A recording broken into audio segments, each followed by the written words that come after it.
ہماری اس کہانی کا بنیادی مقصد معاشرتی اخلاقی برائیوں کو عیاں کرنا اور ان کو جڑ سے ختم کرنا ہے۔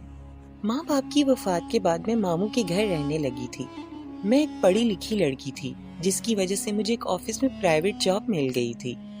اسی آفس میں ایک فہد نامی لڑکا بھی جاب کرتا تھا جس سے میری دوستی ہو گئی۔ فہد بہت ہی اچھا انسان تھا اور وہ مجھے پسند بھی کرنے لگا تھا۔ وقت گزرنے کے ساتھ ساتھ ہم دونوں ایک دوسرے کو چاہنے لگے۔ پھر ایک دن آفس میں میرے ساتھ جو واقعہ پیش آیا وہ میں سوچ بھی نہیں سکتی تھی۔ سر جابر نے مجھے اپنے کمرے میں بلایا اور الماری میں سے ایک فائل نکالنے کو کہا۔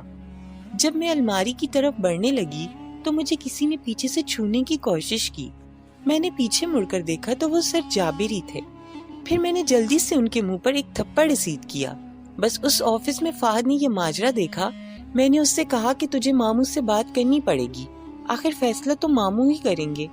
پھر اس کے گھر والے ماموں سے میرا ہاتھ مانگنے کے لیے آ گئے۔ ماموں چاہے جیسے بھی تھے لیکن جب انہوں نے ایک اچھا رشتہ دیکھا میرے لیے ہاں کر دیا اور میرے سر پر ہاتھ رکھ کر گھر سے رخصت کر دیا۔ فہد نے شروع کے دنوں میں میرا بہت خیال رکھا تھا اور مجھے یوں محسوس ہوتا تھا جیسے میں دنیا کی خوش نصیب ترین لڑکی ہوں، مگر کچھ ہی مہینوں بعد اس کا لہجہ تلخ سے تلخ ہوتا گیا۔ مجھے ہر وقت فارغ ہونے کے طعنے دینا شروع ہو گیا۔ مہنگائی بڑھ رہی ہے، بیوی کو بھی شوہر کا ہاتھ بٹانا چاہیے۔ میں نے مختلف جگہ پر اپلائی کرنا شروع کر دیا مگر کام نہ مل سکا۔ فہد اب مجھ پر تشدد کرنے لگا، کہنے لگا کہ فلاں کی بیوی اتنی اچھی جاب کر رہی ہے، تم بالکل بیکار عورت ہو جو گھر میں صرف روٹیاں توڑ سکتی ہو۔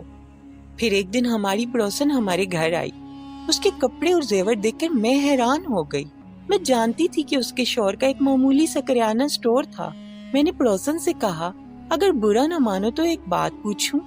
اس نے کہا پوچھو کیا بات ہے؟ میں نے کہا کہ اتنے مہنگے کپڑے اور زیورات کہاں سے آئے؟ اس نے کہا یہ سب میرے فینس کی بدولت ہے۔ میں ایک ویب سائٹ پر اپنے فینس اور دوستوں سے گپ شپ کرتی ہوں جس کا مجھے پیسہ ملتا ہے۔ میں نے کہا مجھے بھی اس کام کے بارے میں بتا دو۔ اس نے کہا ہاں کیوں نہیں، میں سب سمجھا دوں گی، مگر ایک بات یاد رکھنا، اس ویب سائٹ پر اپنے فینس کا خیال رکھنا پڑتا ہے، ان کی ہر بات ماننی پڑتی ہے۔ پھر میں نے بھی اس ویب سائٹ میں اپنے آپ کو رجسٹر کروا لیا۔ میں نقاب میں لوگوں کے سامنے آتی مگر نہ کوئی مجھے فالو کر رہا تھا اور نہ ہی کچھ کمائی ہو رہی تھی۔ پھر اس نے مجھ سے کہا کہ کچھ پانے کے لیے کچھ کھونا بھی پڑتا ہے، ان کی مرضی کے مطابق کپڑے پہنا کرو اور پھر اپنی کمائی دیکھو۔ اب میں مختلف روپ میں لوگوں کے سامنے آنا شروع ہو گئی۔ کبھی وہ مجھے کھڑا ہونے کو کہتے، کبھی کوئی فرمائشیں کرتے، میں ان کی ہر فرمائش پوری کر رہی تھی۔ میں ایک دلدل میں دھنستی جا رہی تھی جس کا مجھے اندازہ نہیں تھا۔ آہستہ آہستہ ایک ایسا وقت بھی آ گیا کہ مجھے اپنے کپڑے اتار کر لوگوں کے سامنے آنا پڑا۔ میں اپنی شناخت ظاہر نہیں کرتی اور اپنا چہرہ رومال سے ڈھانپ لیتی تھی۔ ایک دن اس ویب سائٹ پر ایک آدمی مجھ سے مختلف فرمائشیں کرنے لگا۔ میں اس کی فرمائشیں پوری کرتی رہی اور میرا ریٹ بڑھتا چلا گیا۔ اس نے کہا کہ اگر چہرے سے رومال ہٹا دو تو 5 لاکھ کا اضافہ ابھی کر دوں گا۔ رقم بہت زیادہ تھی۔ فہد کے طعنے مجھے یاد آنے لگے۔ میں نے اس کو بتا رکھا تھا کہ میں آن لائن جاب کرتی ہوں مگر یہ نہیں بتایا تھا کہ کون سی جاب کرتی ہوں۔ جب اس نے میرے اکاؤنٹ میں 5 لاکھ ڈال دیے تو میں نے چہرے سے رومال ہٹا دیا۔ پھر اس نے پیچھے سے آواز دی کہ فہد ذرا مال چیک کرو۔ فہد اچانک کیمرے کے سامنے آ گیا اور مجھے اپنے آپ کو چھپانے کا موقع بھی نہ مل سکا۔ چیٹ پر فہد کا دوست تھا، یہ مجھے بالکل معلوم نہیں تھا۔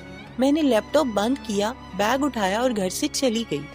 میں یہ سوچ کر گھر سے چلی گئی کہ فہد اب مجھے قبول کیسے کرے گا۔ میں وہ شہر چھوڑ کر چلی گئی۔ مجھے گھر سے بھاگے ہوئے 6 سال ہو چکے ہیں۔ میں ایک کرائے کے مکان میں رہتی ہوں، مجبور ہو کر اسی ویب سائٹ پر کام کر رہی ہوں، ورنہ باہر بھیک مانگنی پڑے گی۔ میں نہیں جانتی کہ فہد نے مجھے تلاش کیا ہوگا یا نہیں، مگر میں اتنا ضرور جانتی ہوں کہ میری زندگی کی تباہی کا ذمہ دار فہد ہی تھا۔ مرد کا کام عورت کو کما کر دینا ہے جبکہ عورت کا کام گھر کو ہی سنبھالنا ہوتا ہے۔ وہ ایک لالچی شخص تھا جس نے سب کے سامنے مجھے اپنے جسم کی نمائش کرنے پر مجبور کر دی۔